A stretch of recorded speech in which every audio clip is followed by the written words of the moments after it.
Court Judge. Your Honor, may it please the court. First of all, I'd like to extend my condolences to the Russo and Flanagan family. I can't imagine how difficult this is. It's terrible. People's acts have consequences, and the consequences here are up to you. You have a range of possibilities as it relates to a girl who was 17 at the time, who is now 19 years old, and has no criminal record. And as you so correctly pointed out in the opening, the decision when she gets out is up to the parole board. And we know how the parole board operates, and we know that everybody gets flopped at least once. So a 15-year sentence becomes a 20-year sentence at minimum, and it'll be up to this young lady here as to how she's going to conduct herself for the next 20 years or whatever the sentence would be. That would be number one. Second of all, I'd like to say thank you so much for allowing and taking the time to read those letters. And I would like to concentrate on the letters from the people from juvenile court. First of all, Ms. Smith and Ms. Kent. They have been the people who have monitored her progress since she was entered the juvenile detention facility, where she was for about 9 months. And I would like to commend them for writing these letters, because ultimately, or initially, I tried to have them send a letter, and the people at juvenile court wouldn't let them. And so they sent these letters anyways. And what do we see from their letters? We actually see where both of them say that she expressed remorse during the time. What the prosecutor played there was after the accident and way before she was ever incarcerated. They also both say that they have observed her grow as a person, that she's taken every single class possible, both culinary and college, that she's actually been a model inmate, the letters say, and that she's... Buckle up, guys. Today we are going to witness a courtroom sentencing packed with emotion, grief, and a desperate plea for mercy. The defense begins by expressing condolences to the victims' families before shifting focus to Mackenzie's age, lack of criminal history, and behavior in detention. Letters from juvenile staff describe her as remorseful, disciplined, and transformed. The defense even argues her actions reflect teenage impulsiveness rather than hardened criminal intent, setting up a powerful clash over whether rehabilitation matters. And that she has exhibited what they call the highest level of behavior. They grade people 1, 2, 3, 4.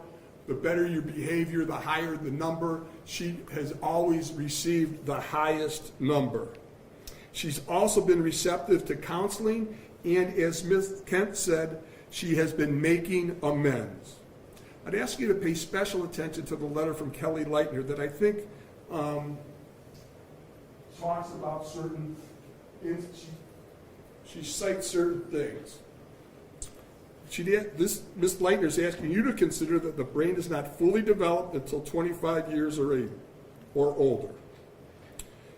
Her choices, Mackenzie's, and actions are indicative of teenage invincibility. While, based upon your decision, you don't find that, I find that there are, I remember when I was young, the dumbest things I ever did, and I'd hate to be judged for those things. So really now I'm going to give you my observations, because I understand what you talked with Mackenzie's mother about acceptance of responsibility, etc. All I can tell you is that from the moment I met this young lady here, she expressed sorrow. And I would say during the course of this trial, in the initial emails and statements, she said, "I'm sorry for what you did." The prosecutor has said that she hasn't accepted responsibility. Well, as you remember, during the course of this trial, our defense was that it was a reckless homicide. That's taking responsibility for what she believes happened. So I would respectfully disagree with that. I've seen her express true remorse in the times that I met her in jail, and I don't think it's self-serving. I'm going to say as an officer of the court that I feel very confident saying that she has expressed true remorse. So ultimately, another thing that you have to ask for is the likelihood of recidivism, etc.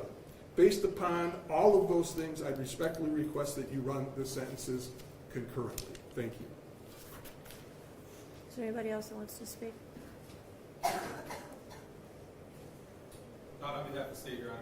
No, Your Honor. The moment the judge begins speaking, the tone changes completely. Sympathy gives way to brutal accountability. He describes the irreversible pain suffered by all families, but makes it clear where responsibility lies. Then comes the devastating breakdown. According to the court, Mackenzie chose everything: the day, the route, the victims, and the method. Medical excuses are dismissed, mechanical failure is ruled out, and what the defense framed as tragedy is now being presented as a deliberate and calculated act. Today is the sentencing of the defendant for the purposeful and intentional murders of Davion Flanagan and Dominic Rousseau.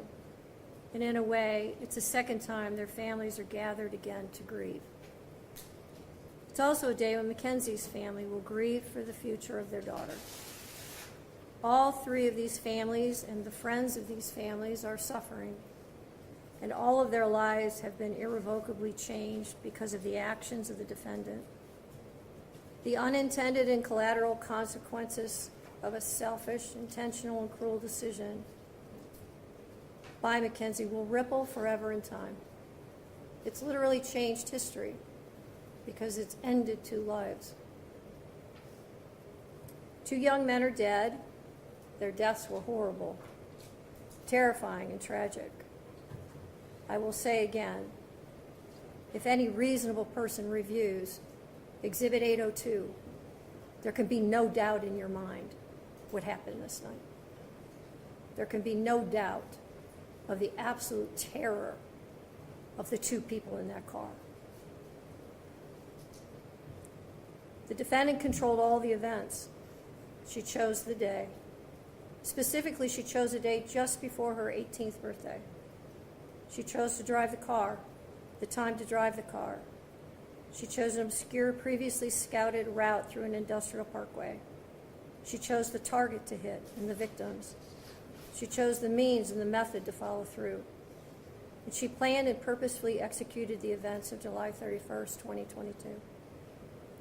The review of the evidence supports the factual findings, the forensic testimony, the testimony of the first responders, the testimony of the emergency room doctors who treated the defendant, the testimony of the coroner's medical examiner, the testimony of those who knew the victims and the defendant, and the testimony of the BMV official who provided evidence that not only did the defendant deny any medical condition when applying for her license, which her mother co-signed and attested to, but also that just after the accident, Mackenzie renewed her driver's license and again denied any medical condition.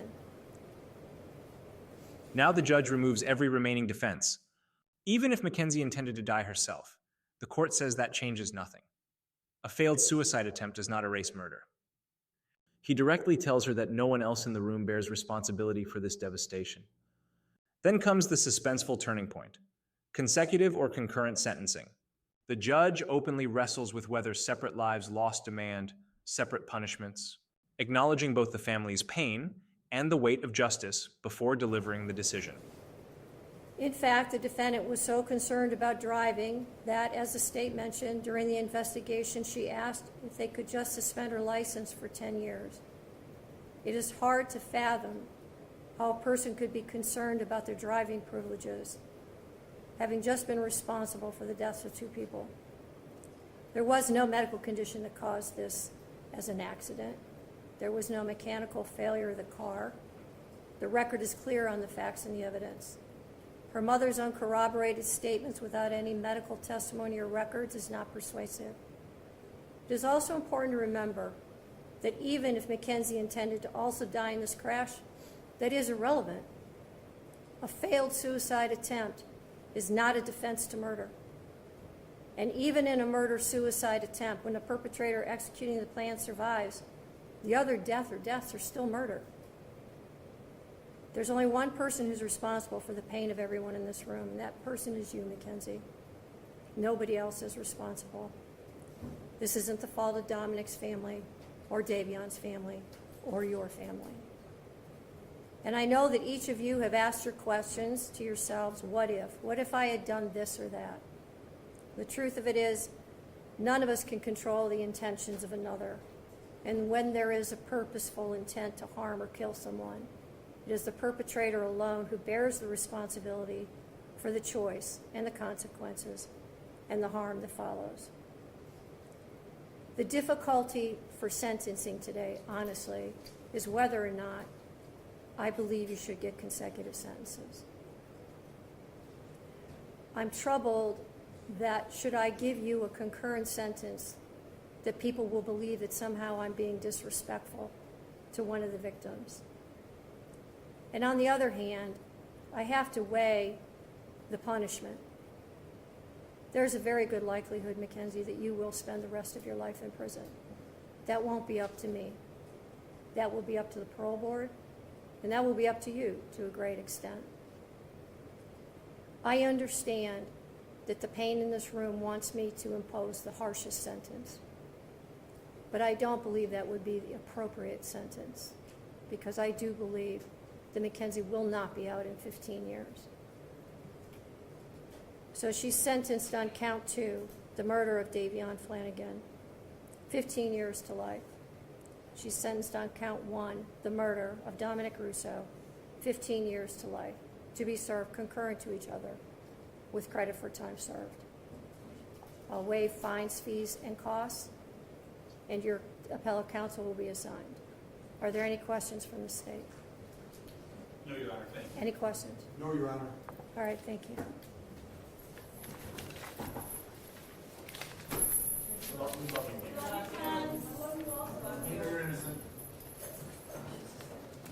The sentence is final. 2 life terms of 15 years to life, served concurrently. The courtroom's most intense legal battle ends not with chaos, but with silence. No objections, no dramatic reactions, just the heavy reality settling over everyone present. Then a final emotional voice breaks through with a declaration of innocence, leaving the ending unresolved and haunting. Like the video? Subscribe to the channel, and we'll see you in the next video.